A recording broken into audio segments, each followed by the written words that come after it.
औज़ुबिल्लाहि मिनश्शैतानिर्रजीम बिस्मिल्लाहिर्रहमानिर्रहीम अल्हम्दुलिल्लाहि रब्बिल आलमीन वस्सलातु वस्सलामु अला सय्यदिल अंबिया'i वल मुरसलीन अहले बैत तय्यबीन अत्ताहिरीन अल मासूमीन अल मज़लूमीन। मुहतरम नाज़रीन, शहादत तिफ़लाने मुस्लिम बिन अकील अहले बैत की मज़लूमियत का दर्दनाक बाब है।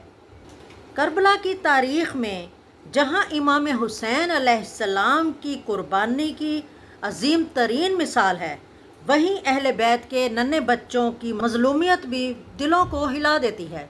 और इन्हीं मज़लूम बच्चों में तिफ़लाने मुस्लिम यानी मोहम्मद व इब्राहीम इब्ने मुस्लिम बिन अकील भी शामिल हैं।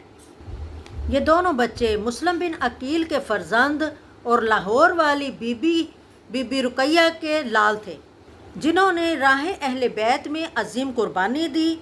मुस्लिम बिन अकील की शहादत के बाद इन दो कमसिन यतीमों ने भी शहादत पाई, जो लफ्ज़ों में बयान नहीं हो सकती। रवायात के मुताबिक इन दोनों बच्चों को गिरफ़्तार करके कैद में रखा गया और वो दोनों बच्चे रातों को अपने बाबा को याद कर कर के रोते रहते।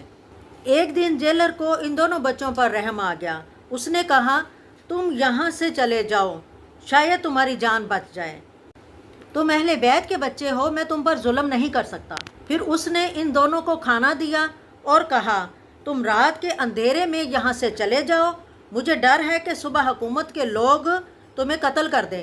उसने बच्चों को रास्ता भी बताया और कहा कि फुरात के किनारे किनारे चलते जाना, शायद कोई महफूज जगह पहुँच जाओ।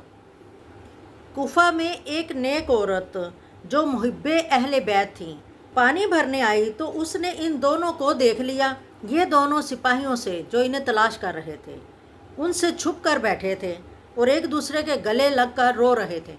इस नेक दिल औरत ने पूछा कि आप कौन हैं? उन्होंने बताया, हम मुस्लिम के यतीम बच्चे हैं।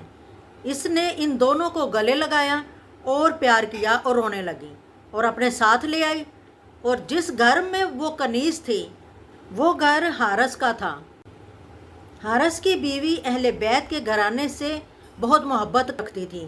उसने उन्हें खाना खिलाया, दिलासा दिया, प्यार किया और कमरे में सुला दिया। जब रात को हारस घर आया तो कहने लगा कि मुस्लिम के बच्चे मेरे हाथ लग जाएं तो मुझे बहुत बड़ा इनाम मिलेगा।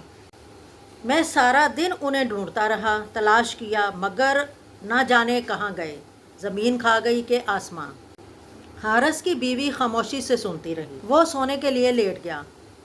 बच्चे समझे अब हम महफूज हैं।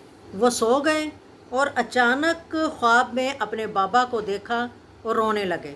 जब हारस खबीस ने यह आवाज़ सुनी, उसने पूछा, यह किसकी आवाज़ है? बीवी ने कहा, कोई नहीं है। उसने कहा, कोई तो है। उसने उठकर खुद देखा तो मुस्लिम के दोनों फूल कमरे में रो रहे थे। वो लईन उन दोनों को घसीटता हुआ दरियाए फुरात के किनारे ले गया। बच्चों ने कहा, हमें कत्ल ना करो, हम अपने नाना से कहकर तुम्हें जन्नत दिलवा देंगे। लेकिन हारस के माथे पर तो लालच की पट्टी बंधी हुई थी, उसके नसीब में लानत लिखी हुई थी।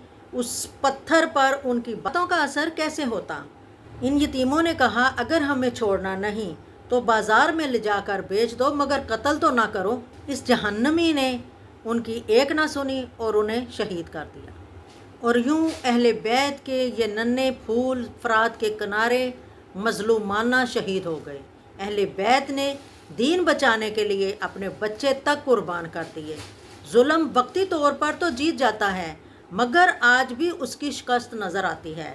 हक़ को मिटाने वाले खुद मिट गए, मगर हक़ आज भी ज़िंदा है।